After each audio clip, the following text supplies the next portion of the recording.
Hey, good morning, everybody. This is the corner of Immokalee Road and Oil Well Road.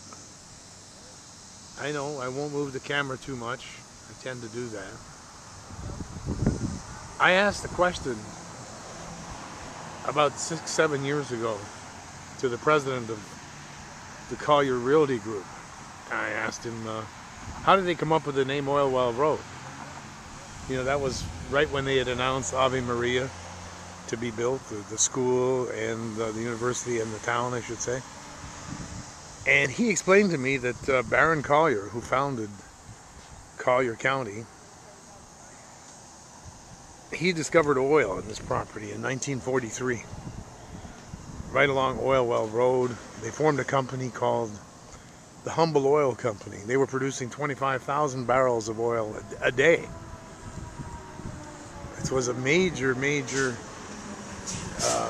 employer, because oil well and rig workers, they make a lot of money.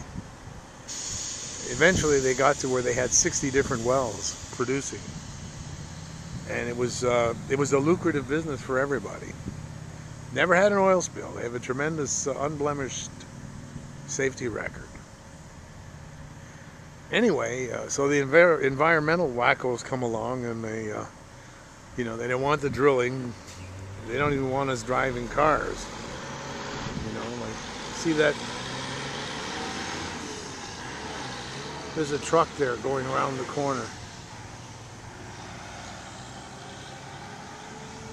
A big truck. You try running that on solar power. Good luck.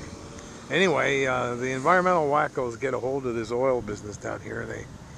They basically, they can't shut them down, and they grandfather the wells in, and the wells are still there. Now, when they start yielding less revenue than what they cost to operate, the normal things, what you do is you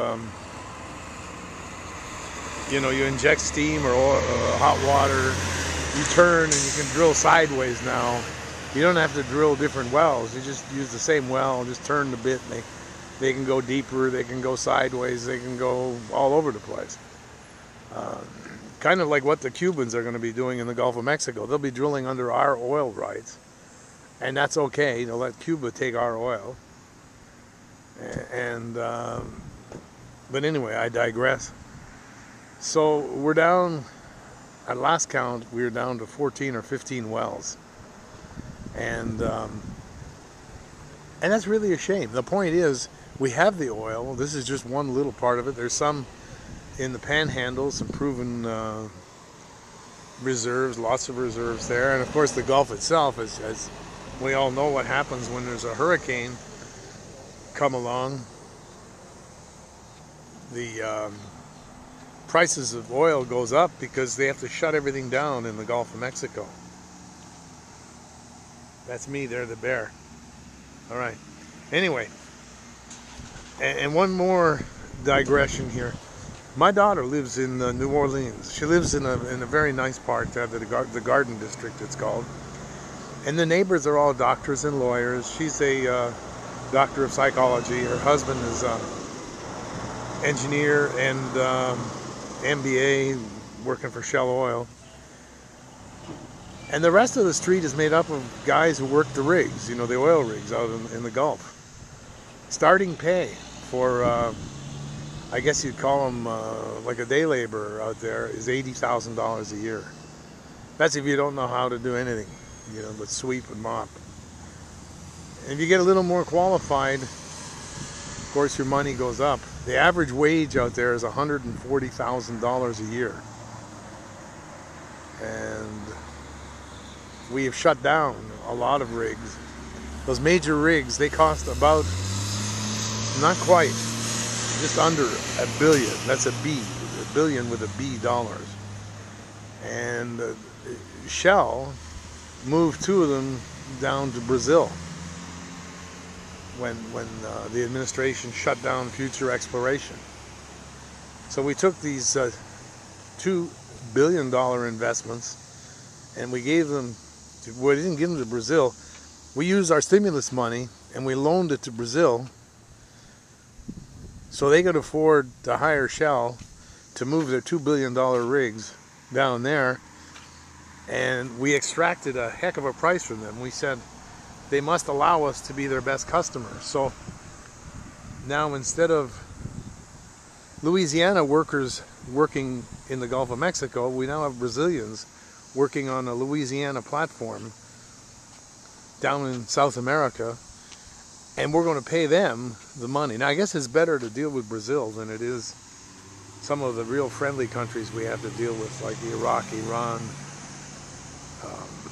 Saudi Arabia, Yemen, all those wonderful places. They're not our friends. Now I don't understand that. We probably, and I don't know, in fact that'll be a trivia question, okay? $50, noodles, restaurant, $50 gift certificate. What is the amount of money, and it's got to be in the billions, of money that we ship overseas to buy oil that we refuse to get from our own reserves? That's the question for this coming week. This will be posted, this is Wednesday.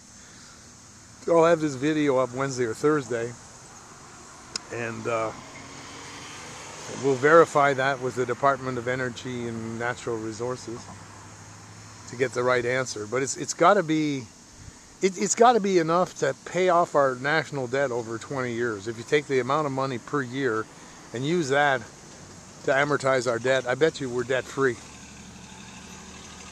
Now that would work for me. You know, you have a vote in this thing. Remember to cast it November the 6th. Thank you and goodbye.